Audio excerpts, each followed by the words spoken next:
Latin America অঞ্চলের world cup কোয়ালিফায়ারের ম্যাচে কিছুক্ষণ আগে বলা যায় বুড়ে মুখোমুখি হয়েছিল আর্জেন্টিনা এবং পেরু। সেই ম্যাচটি অত্যন্ত জমজমাট হয়েছে এবং গত ম্যাচে আর্জেন্টিনা খারাপ খেলেছিল এবং এই ম্যাচেও সেই সংখ্যা যাচ্ছিল, কারণ ম্যাচের প্রথমার্ধ গোল শূন্য ড্র থাকে। প্রথমার্ধ গোল শূন্য ড্র থাকলেই এই বিপত্তিটা ঘটে। পরবর্তীতে সেকেন্ড হাফে লাউতারো মার্টিনেজের গোলে 55 মিনিটে ম্যাচে 1-0 লিড নেয় আর্জেন্টিনা এবং এই লিডটাই মূলত আর্জেন্টিনাকে ম্যাচটি জয়ের পথে এগিয়ে নেয়। শেষ পর্যন্ত নির্ধারিত 90 মিনিট এবং ইনজুরি টাইমও শেষ হয়।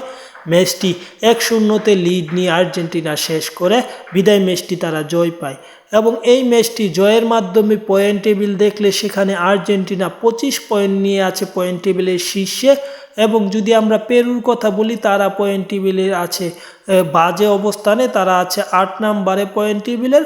যেহেতু পেরু 8 নম্বরে আছে, তাদের জন্য বিশ্বকাপ খেলা কঠিন, এখনও সময় শেষ হয়নি, বিশ্বকাপ খেলতে পারবে না এমন সমীকরণ এখনও পেরুর জন্য হয়নি। অপরদিকে আর্জেন্টিনা আর যদি 1 থেকে 2টা ম্যাচ জিততে পারে তাহলে তাদের বিশ্বকাপ নিশ্চিত। যদি আর কোনো ম্যাচ নাও জিতে তাহলেও তারা বিশ্বকাপ খেলতে পারবে।